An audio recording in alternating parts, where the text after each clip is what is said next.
साथियों, आपने एक तरफा प्यार की ऐसी बहुत सारी खबरें देखी होंगी जहां पर लोग किसी भी हद को पार कर देते हैं और फिर ऐसी ऐसी खबरें सामने आती है जिसे देखने सुनने के बाद लोगों की रूह कांप जाती है। लेकिन अब छत्तीसगढ़ से एक तरफा प्यार का एक ऐसा मामला सामने आया है जिसने सभी को चौंका कर रख दिया है। मीडिया खबरों के अनुसार आज का ये मामला शुरू होता है छत्तीसगढ़ के कोरबा जिले से, जहां पर 16 जनवरी 2025 की शाम को रानू साहू नाम की एक युवती घर में बिल्कुल अकेली थी। उसके माता पिता काम पर बाहर गए हुए थे, लेकिन ऐसा पहली बार नहीं था जब रानू के माता पिता रानू को घर में अकेला छोड़कर गए थे। जब भी वो काम पर बाहर जाते तो कई बार रानू घर पर अकेली ही होती थी। और इसी तरह 16 जनवरी की शाम को जब रानू के माता पिता शाम के करीब 7 बजे अपने घर वापस लौटे और उन्होंने जैसे ही घर का दरवाजा खोला तो सामने का नजारा देखकर उनके होश उड़ गए। उनकी बेटी रानू जमीन पर बेसुध पड़ी हुई थी, शरीर पर गहरे चोट के निशान थे। अब अपनी बेटी को इस हालत में देखकर माता पिता की चीख निकल गई। उन्हें समझ में नहीं आ रहा था कि अचानक उनकी बेटी के साथ क्या हो गया।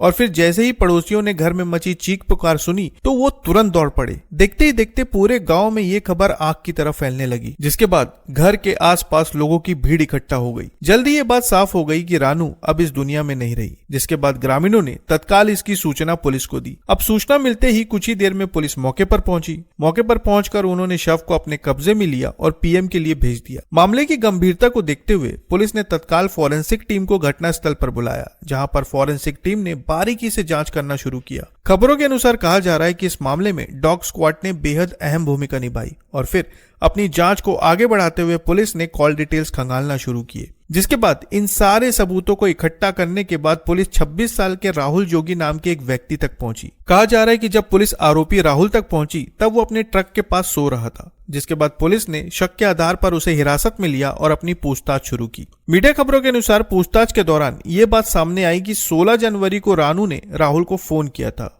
शायद दोनों की जान पहचान पहले से थी और इसी बीच दोनों के बीच जमकर कहासुनी हो गई। लेकिन फिर इस कहासुनी के चलते राहुल अपना आपा खो बैठा और गुस्से में आकर उसने एक धारदार हथियार लिया और सीधा रानू के घर पहुंच गया। घर पहुंचने के बाद उसने अचानक रानू पर हमला कर दिया, जिसकी वजह से उसकी सांसें हमेशा के लिए थम गई। इस घटना को अंजाम देने के बाद वो वहां से फरार होकर दीपका हरदी बाजार रोड पर खड़े अपने ट्रक के पास जाकर सो गया। लेकिन सबसे बड़ा सवाल ये था कि आखिर राहुल और रानू के बीच ऐसा कौन सा विवाद था जिसके चलते राहुल ने इस घटना को अंजाम दिया। खबरों के अनुसार ये बात सामने आई कि राहुल और रानू दोनों की जान पहचान पहले से थी। राहुल पेशे से एक ट्रक ड्राइवर था और रानू राहुल से एक तरफा प्यार करती थी। लेकिन राहुल के मन में रानू के लिए ऐसी कोई फीलिंग नहीं थी। लेकिन इसके बावजूद रानू बार बार राहुल को फोन करती थी और उसे प्रपोज करती थी। लेकिन राहुल को ये सब बिल्कुल भी पसंद नहीं था। कई बार उसने रानू को फोन करने के लिए मना किया, लेकिन उसके बाद भी रानू उसे लगातार कॉल किए जा रही थी। और इसी तरह 16 जनवरी को भी रानू ने राहुल को कॉल किया,